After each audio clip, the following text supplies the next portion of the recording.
Authority account. No, that's all right. Thank you, Matt.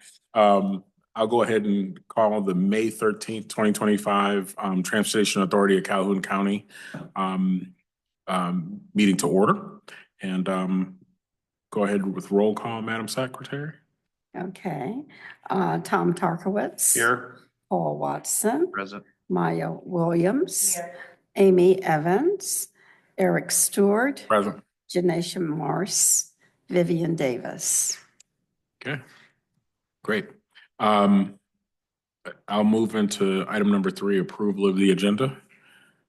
I know that, Tom, you had. Yeah, I'd like to recommend that we schedule a work session immediately after our May 27th meeting in this building. I do have the training room downstairs reserved. So again, it would be immediately following this meeting. I'll put down under new business, item B, work session discussion. Okay, any other additions to the agenda, changes, what have you?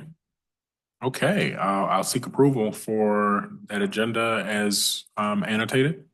So move. It's been moved by Secretary and Second. Supported by Tom. All those in favor signify by saying aye. Aye. Those opposed, same sign. Perfect.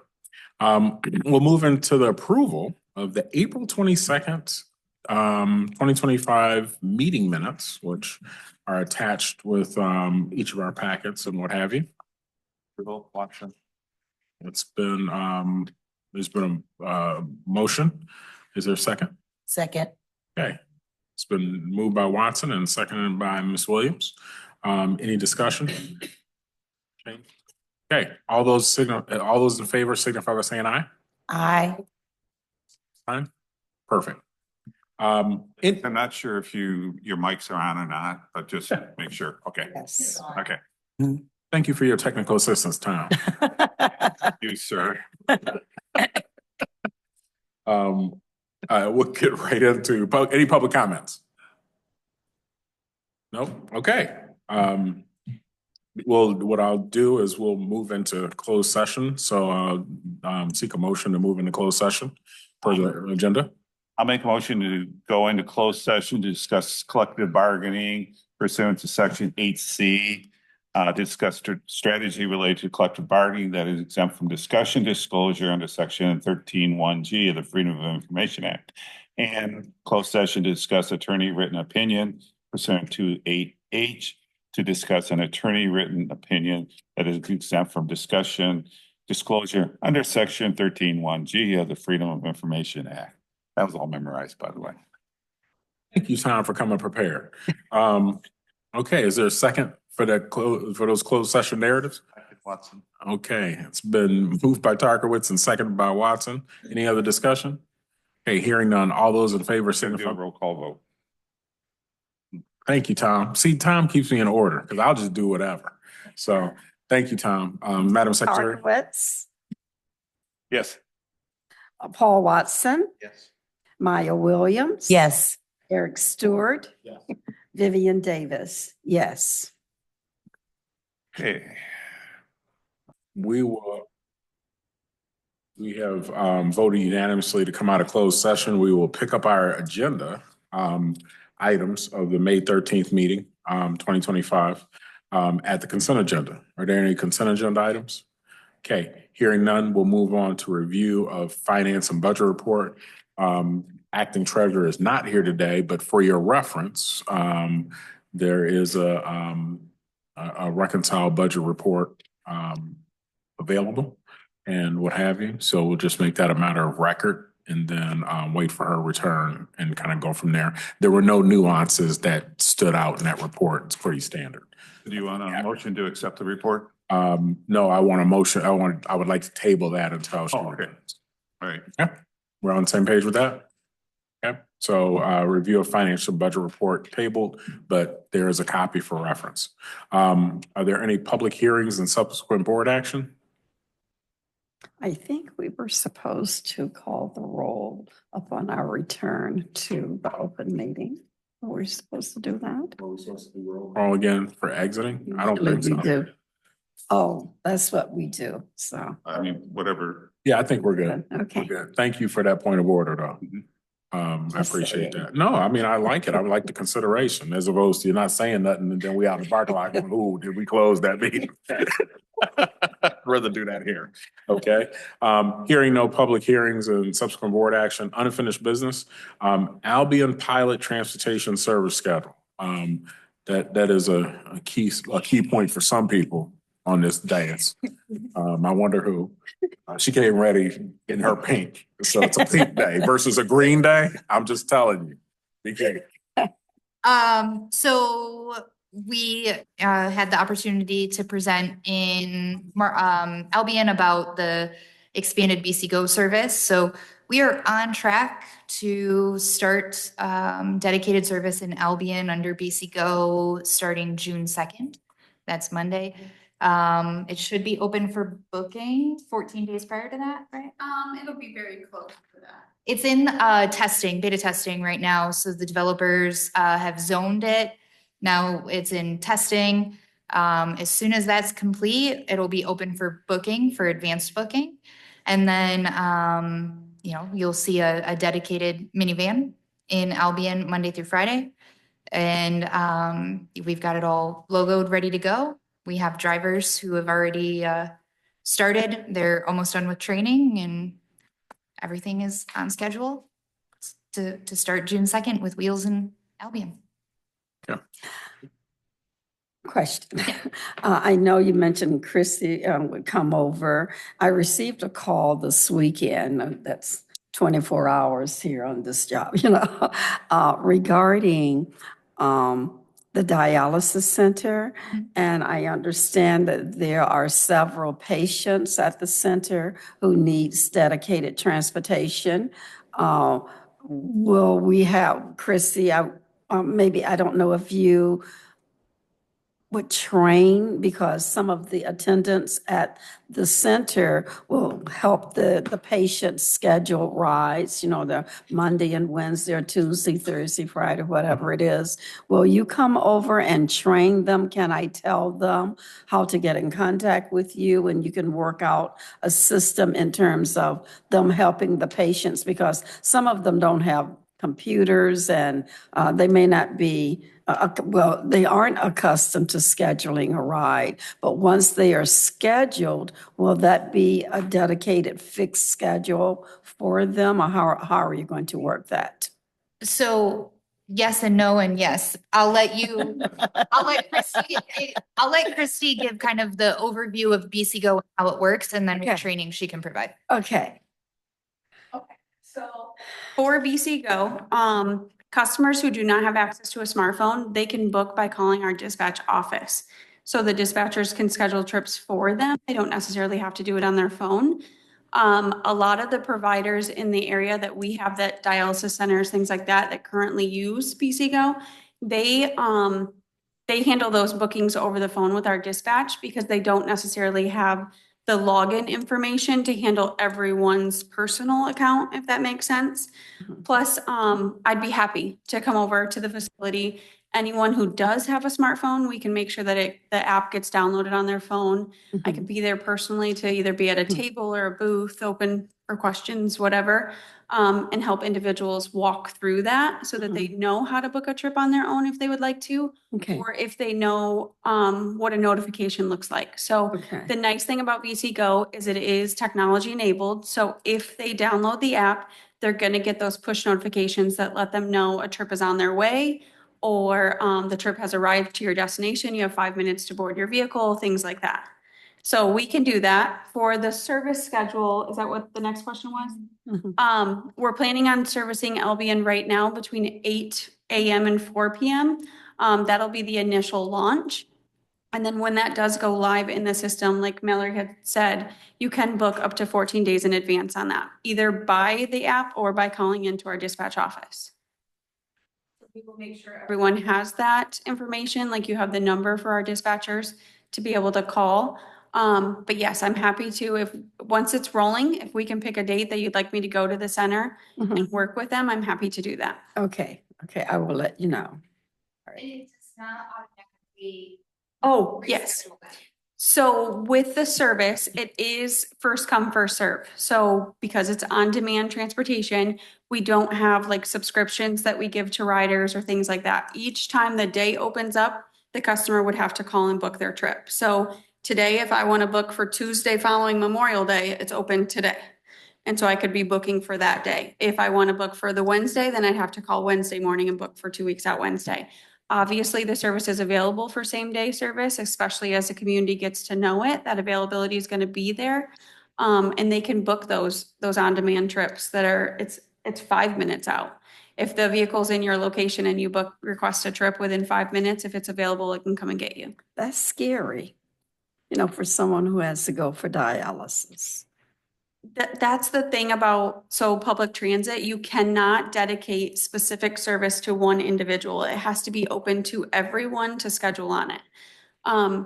Our community has gotten really used to it, honestly, especially in the 4 years that we've operated it. They know how the system works. They know when to schedule rides, and they know it's going available at 8 a.m. for them to book whatever service they need.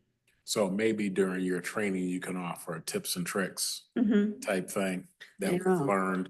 And then are there other teachable moments that we've learned from the earlier BC Go launch that may help with throughput and so on and so forth? And my follow-up to that is, what role do potential third-party providers play into that? If we know the schedule is full, can we invite company X, Y, or Z that's qualified to fill that gap for those patients or what have you that didn't get that ride qualified? We already make those referrals, so Mhm. we're full. Our solution, is always to try to find somebody a ride. Whether it's our service or another service, we try not to deny somebody completely. So if we can't accommodate it, we make the referral to a third party who can. So, we have a list in our dispatch office, and Christy keeps track of kind of who's out there that's a legitimate transportation provider providing service. We do not currently have any contracts or agreements with a third party that we dispatch directly to. Right. So then that's my follow-up question. I made a note. Maybe in the future for our back pocket, we can have a potential Ride Calhoun certified provider that we know, and then maybe part of technology could be creating a priority list that says, okay, once this kicks out and the schedule's full, the list randomly shuffles and the next person that comes in is Barry's Transportation or what have you, and they have an opportunity. Can you fill this ride? And then it just works itself down the list. And that may be a part of the future technology going forward. Yeah. I'm probably preaching to the choir. And we've always looked to have that coordination between us, like public and private providers. Like that's something we want, especially with the technology. Yeah. That was kind of the purpose of BCGO. So I hope that we see more of that in the future. So in my mind, that's my want for third-party providers to be qualified in a way that meets our standard and meets the standard of safety, quality, delivery, and being on time, which may relieve some of that anxiety Yeah, that for would folks be- that have options one, I two. have to be there. Because remember our presentation Mhm. that's on our Ride Calhoun site was the folks we had a capacity issue, Mhm. right? So let's assume, based on the work you've been doing in Albion, you're gonna have an immediate capacity, because you told everyone. I know. And so, And it's like, we They need can't get a ride. Oh my God. Yeah. And they have to go to dialysis. That Yes. part is scary to me, I mean, in the back of my mind, I know that could be a challenge. Folks are gonna have some patience until we look for mechanisms, both technology enabled and not, and we kind of go from there. Yeah. Our technology platform, RFP that we already has includes what's called a broker, component, which allows us to essentially broker rides to contracted providers. So let's say, for example, we don't go to Kalamazoo right now, right? That's not part of our service area. we could have a third-party contract with another provider that does complete that trip for us. Or think of it like if you were driving Uber, within our system, dispatch gets a call that we can't meet the demand for, and we kind of push it out to all of our contracted providers that are out there, and whoever accepts it is the one who gets that ride. So, you know, they can kind of turn on and off their participation in our contract, but we already have an agreement with them that allows us to know what the requirements are for them, right? Because we can't contract away our federal requirements. So, you know, they still have to be subject to our drug testing. They still, you know, it creates some administrative burden for us, but allows us to serve a larger group of people. As long as they comply with all of those things, and we have a contracted rate that we pay them, that's our long-term vision with the technology, is that we can broker those things out. And the nice thing, to give you a little bit of comfort on the Albion thing, the nice thing about using the technology platform is now Albion is its own specific zone. So we will be able to collect ridership data just on that zone. Like, where are people going to, what rides are getting denied, at what time? Like, this is definitely just the startup of dedicating a vehicle over there. Like, we will hit a ramp up period where you'll see additional service, and obviously we'll meet more trips. Yep. But the information that we can collect now is going to be big for the future. I understand. Yeah. And Had a dealing with a dialysis patient, transportation. If there's usually done at 11:30, don't book 11:30 because it could be 5 or 10 minutes, you know, getting the process. So they might want to book that at 11:45 to give them a window so they can at least be in the lobby when we show up. But don't cut it right down to I'm usually done. I mean, the guy that I took this morning, he said, yeah, he got out early because the new tech did something different on both arms at the same time. So he got done 5 or 10 minutes early. And I mean, just little things like that. And I'm not a medical person, so Yeah. just Yeah, that's holding down to it. You know? that's why Yeah, but I mean, they want to stop the bleeding and stuff like this. But so you may want to tell your people, your friends and everything to give themselves a cushion. well, And that's why I want to, well, I'm going to go and meet with the coordinator too, because when one of the patients called me this weekend, you know, they're just anxiously waiting, but so we're going to have to work out, you know, we're going to have to work out backup plans as well. There's a lineup of different vehicles dropping people off in the morning there. Yeah. See that with a lot of passengers already know what services are available, so they may use one service to get to dialysis and a different Another, service to get home, vice versa. Yeah. Right, yeah. all right, thank you very much. Tom, based on his experiences, available to come to Albion. He understands the dialysis system. So thank you, Tom. Yeah. Board accounting service update. Was that Amy was spearheading that piece? Yeah, please. So as of noon on Friday, there were no proposals submitted. There was interest from one party who didn't have enough time to fully draft a proposal. And so they had indicated that if it was extended, they would submit their proposal. We did extend it for 2 weeks. So it comes down next Friday at 5 p.m. It has been posted on the Ride Calhoun website, the Michigan Public Transit Association website. I know it was also emailed out from contact information that Amy had gotten. So I'm hopeful that there becomes at least 2 proposals to choose from. Great. Okay. Thank you. Moving on to new business. Consultant updates. Peter, Peter and is Clark on there too? I see Clark. Okay, Peter and Clark, you want to give us the skinny on a little bit of direction that we didn't cover when other folks were here? Yes, thanks, and Clark will join in as well. One of the main things we discussed was what is board work and what is management work. I think it's important for the board to understand what the responsibilities are and what the policies could be as this new authority gets created. This is a little bit of what we discussed, Eric, when you and I met, was that this has never been done before, where as you said, a committee ended up being an organization. Um, you are an organization. You are going to be a board. You are going to be, in effect, the designated recipient of FTA and MDOT funds by October 1st. The discussions I've had or we've had with FTA and MDOT on this issue are very positive.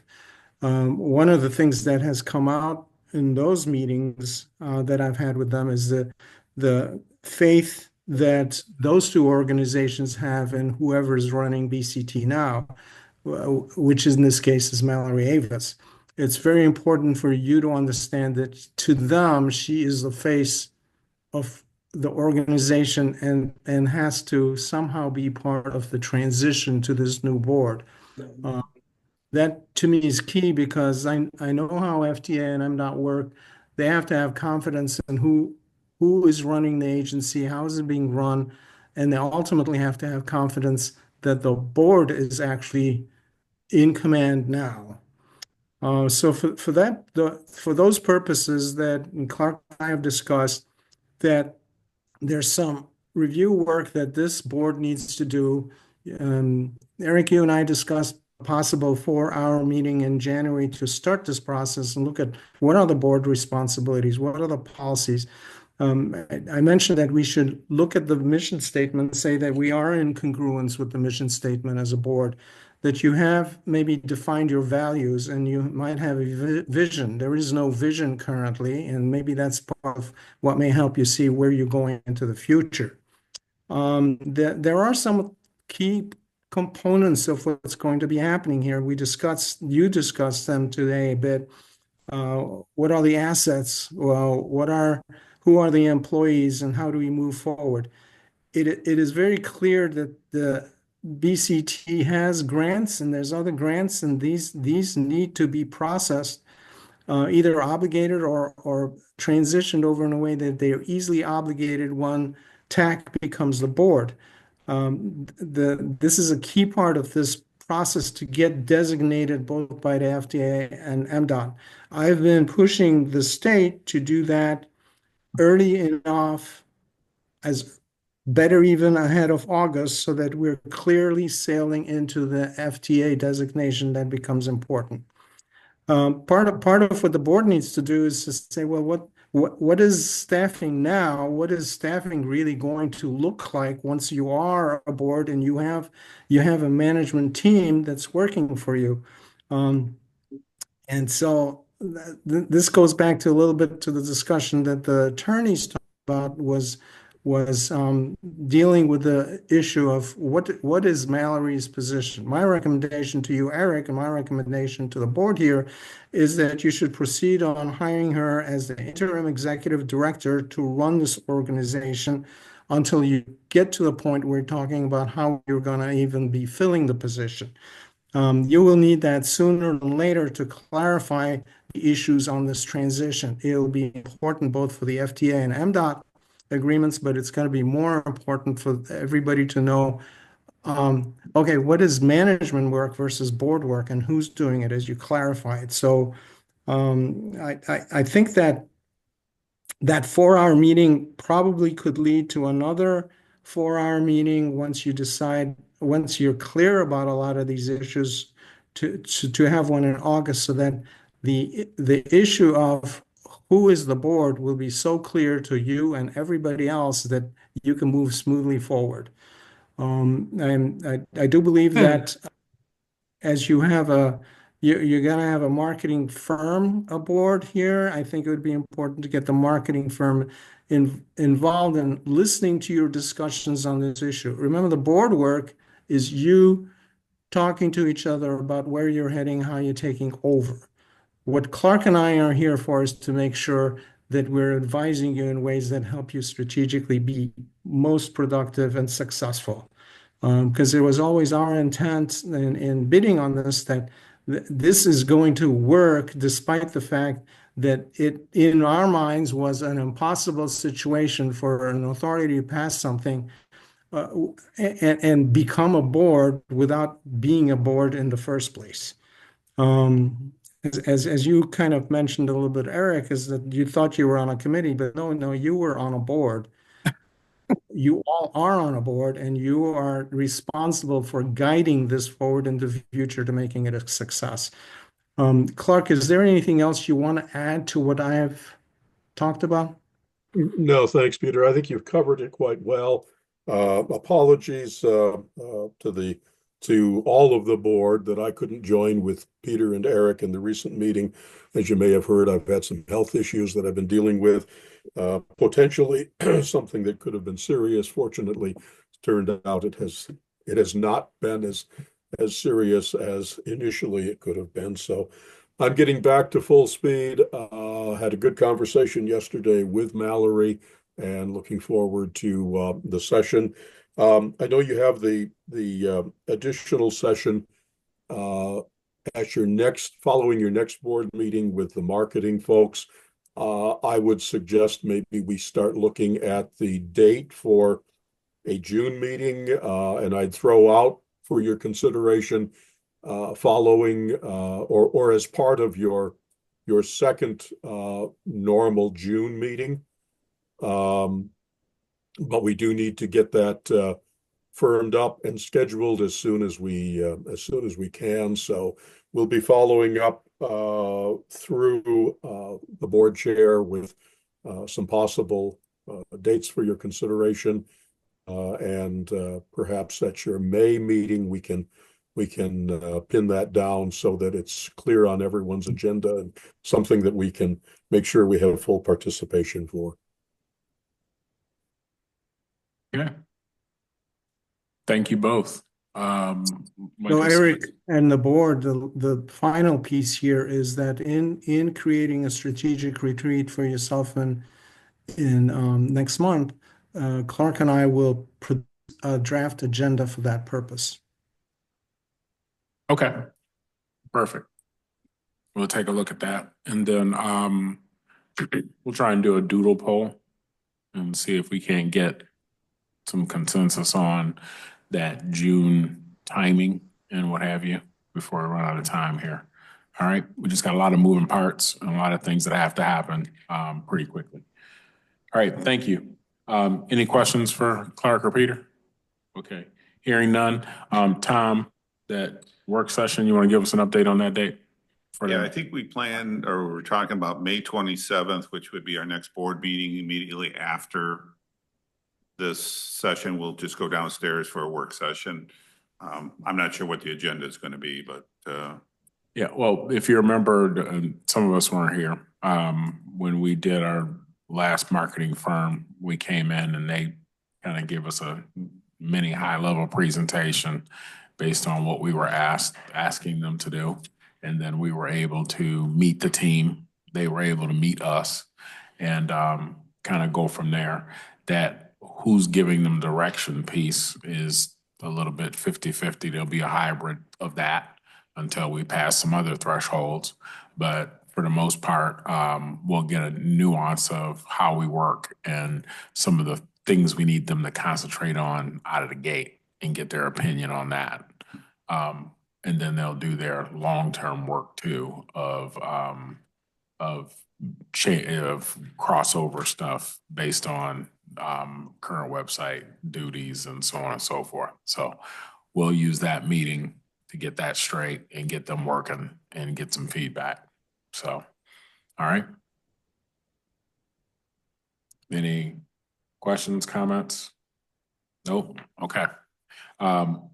Moving on. Thank you. Thank you, Tom. Any public comments? Public comments? No. Hearing none, we'll move right into director's comments. Any communications to the board? I know, Tom. I've got two. You got to speak up. I'm not always looking your direction. Don't avoid me, so I don't even know. Don't put that. Look, I do not try to avoid Tom Tarkowitz. Don't put that out there to the universe. in my ophthalmologist office and says, don't look at your feet, look up and look at the sky. So, those who might want to join that are Rotarians that want to pick up a meeting, June 10th. I've been invited to the Marshall Rotary. It's at noon, at the Frank Center. They just wanted an update because, I think it was Mallory and Eric and myself presented there before the election. So, so that's on the schedule. And then also, then on July 17th, the Marshall Manufacturing Association at noon have invited us to come back. And July what? July 17th. To come back for an update. Yeah. Great. And then on, in case your dance card is not full, I asked Ms. Williams to attend this with me. Scene Magazine has asked us to come and do a TV spot on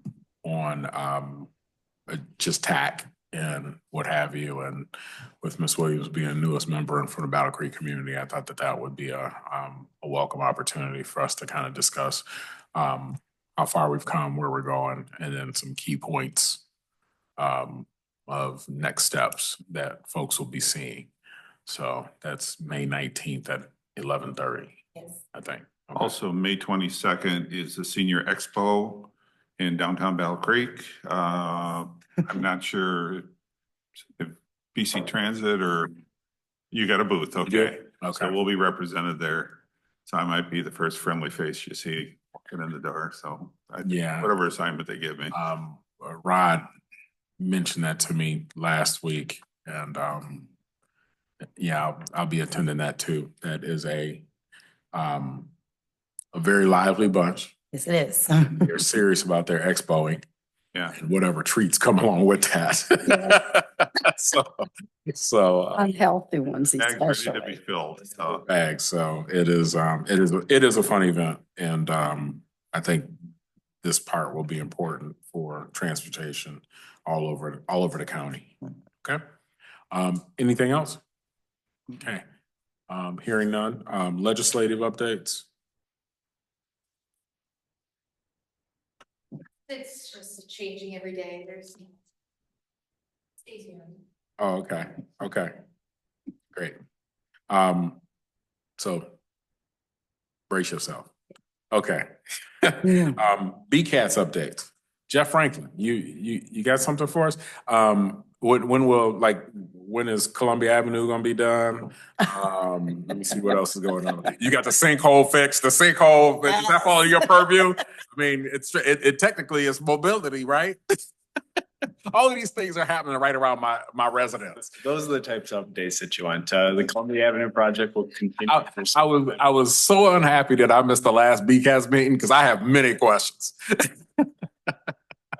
The MDOT project on Columbia Ave, the bridge of 194 over Columbia, will continue for a little while longer. A new one that just came up is the Wheatfield Road, 11-mile road bridge over I-94 will be closed for the next 2 weeks. Some of the ramps there will be repaved and have overnight closures that are timed to be least impactful to traffic, 8 p.m. to 5 a.m. type closures. And they're supposed to repave one ramp per night. So there's only, only minor impacts to traffic. And they're supposed to have that wrapped up in 2 weeks' time. It's a rehab project to make the bridge last until the next replacement project, which is currently scheduled for 27-28 is part of the Marshall modernization, reworking of all of those roads. Our BCAT's public participation plan is still out for public involvement with local approval expected May 28th. Our fiscal year 26 work program is on the same time frame, out for public comment right now with expected approval on May 28th. That's our next BCAT's policy committee meeting. I look forward to seeing members there. And our transportation improvement program, which is the identified 4-year list of projects covering the years 26 through 29, is also out for public comment right now. It'll have all of our federally funded, anticipated funding projects on it as the initial list. Again, May 28th. That's all I have. All right. Quick question for Jeff. Michigan Avenue from the railroad tracks to Waddles Road, how long is that project gonna take? It's going to be a summertime project, but it's supposed to move relatively quick. It's a resurfacing rehab. They're doing it by a flag control, but it's a planned summertime project. They started already.